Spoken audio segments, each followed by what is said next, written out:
অত্যন্ত আনন্দের সাথে জানাচ্ছি বাংলায় বেকারত্বের হার দেশের তুলনায় 3% কম। 2 কোটিরও বেশি মানুষের কর্মসংস্থান দেওয়া হয়েছে।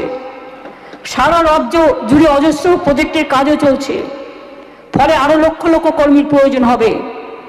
দেউচা পাঁচামিতে বীরভূমে 1 লক্ষ লোকের চাকরি হবে। আসানসোল দুর্গাপুর এলাকায় শেল গ্যাস অনুসন্ধানে ইতিমধ্যেই 22,000 কোটি টাকার বিনিয়োগ এসছে। উত্তর 24 পরগনার অশোকনগরে ইতিমধ্যেই তেল প্রকল্পের কাজ শুরু হয়েছে। এছাড়াও অমৃতসর ডানকুনি পণ্য করিডর, মনে রাখবেন এই করিডর ঝাড়খণ্ড হয়ে রঘুনাথপুর দিয়ে বাঁকুড়ার বর্জরা পানাগড় হয়ে ডানকুনি পর্যন্ত যাবে। এর ফলে অনেক মানুষের কর্মসংস্থান হবে। পুরুলিয়ার রঘুনাথপুরে প্রায় 2,500 একর জমির ওপর তৈরি হচ্ছে জঙ্গল সুন্দরী কর্মনগরী। এখানে বিনিয়োগের পরিমাণ প্রায় 72,000 কোটি টাকা এবং কর্মসংস্থান এখানে অনেক হবে।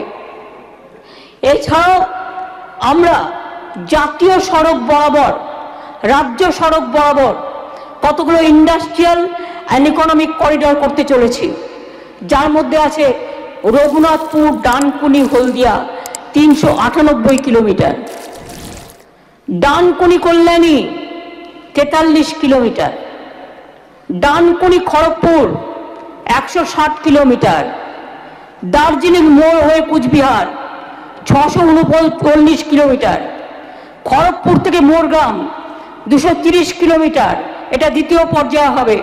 পুরুলিয়ার গুরুডু থেকে দক্ষিণ 24 পরগনার জোকা 234 কিলোমিটার। বানতলায় এশিয়ার বৃহত্তম লেদার পার্ক 2,20,000 লোক কাজ পেয়েছে, আরো পাবে। নিউ টাউনে হয়েছে সিলিকন ভ্যালি, তাজপুরে গভীর সমুদ্র বন্দর হচ্ছে। রাজ্যে 200টারও বেশি ইন্ডাস্ট্রিয়াল পার্ক তৈরি করা হয়েছে, যেখানে অজস্র কর্মী প্রয়োজন আছে।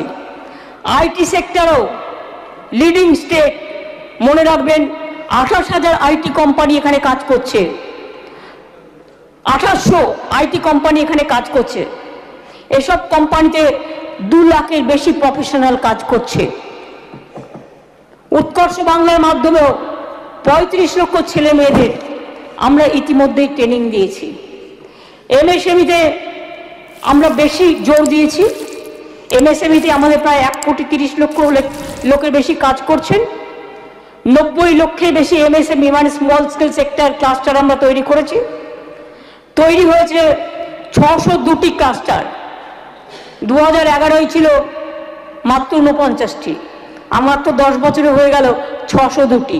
ভিডিওটি প্রথম থেকে শেষ পর্যন্ত দেখার জন্য ধন্যবাদ। এই ইনফরমেটিভ আজকের আপডেটটি আপনার বন্ধু ও পরিচিতদের জানাতে বেশি বেশি করে শেয়ার করবেন, আর অবশ্যই কমেন্ট করবেন ভিডিও সম্বন্ধে আপনার কোনো ডাউট বা জিজ্ঞাসা থাকলে, এবং আপনার কোনো মতামত জানাবেন। ভালো থাকবেন, সুস্থ থাকবেন।